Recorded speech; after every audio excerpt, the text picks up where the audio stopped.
Hello, everyone. Gary Laubach. I'm at Patriot League Media Day for 2012 for the football season.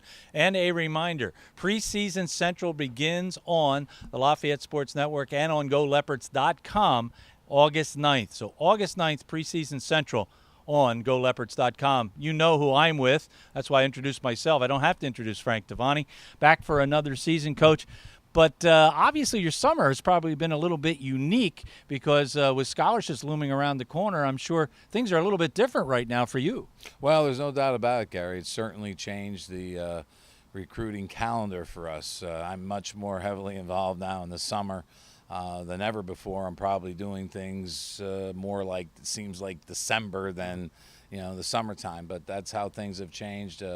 With scholarships that we're certainly happy about. The competitiveness just increased, I think, tenfold.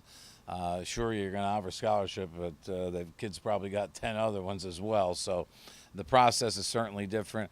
Many more phone calls being received at this point. We're not allowed to reach out to them by phone, but they can call us. So certainly through emails, we certainly know. And all these recruits have my cell number, so day and night I'm receiving calls.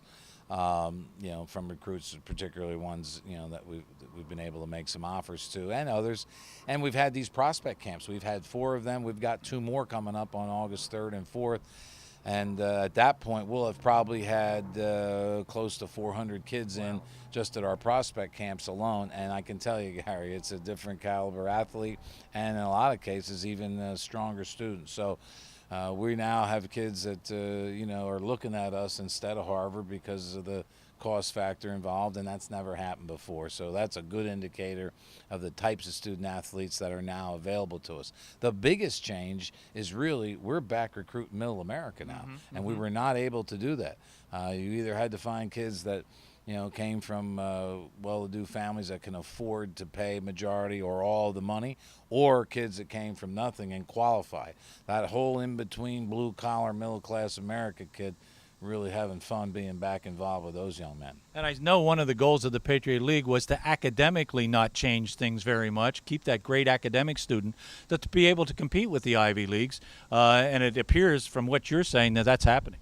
Well, there's no doubt about it that nothing has changed in terms of that. There's still the control with the banding system and the academic index, so that certainly was not going to let this become a runaway freight train. There's this perception, from sometimes faculty that if you go football scholarship now, we're bringing a whole different type of young man here, when really it doesn't change at all because of the academic banding, the academic index requirements, and the requirements of our college.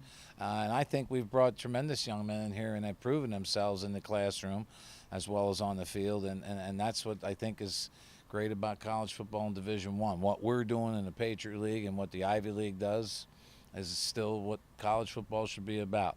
That education, great education, and have a great experience playing Division I football. Well, that's what we look to in the future. That's next season. Let's talk a little bit about this season as you're ready to get back to work with the kids and with the pads and the helmets. Well, no doubt about it. It's been exciting, Gary. We've had as many as 75 young men on campus working out, including 23 of the 33 incoming freshmen, getting acclimated to what Coach Potts demands in the weight room and on the conditioning field. And it's been tremendous just to see the work ethic and the attitude, which is really the tone being set by our 13 seniors. This is the second class in a row where we went through the economic decline where we suffered and lost the equivalent of 16 full scholarships over 2 recruiting classes, to make no excuses, but it certainly impacted our program. That's probably equates to 30 players or more that were kind of taken out over a 2-year period, and not complaining about it. It was part of the economic decline, and everybody suffered through. And the good fortune for us is that Dan Weiss was able to steer that ship, and people didn't lose jobs or anything else. So the cutbacks are part of life you got to deal with, and we feel great about the 3 classes that were able to come behind this senior group now. And these senior kids are determined to leave the program the way they found it. In a nutshell, your areas of concern and the areas where you feel pretty good about this football team. Well, the unique thing, Gary, I believe, is that this is the first time for me to have a football team that I can still say we're a young football team, but we have experience. And fortunately now, for the first time other than the last 2 years, we're going to have, going into this year, we're going to have an experienced quarterback that played 11 games, threw for over 2,000 yards, and I think is really primed, to have the kind of senior year that you would expect of a young man with 11 games under his belt. And how about your areas of concern?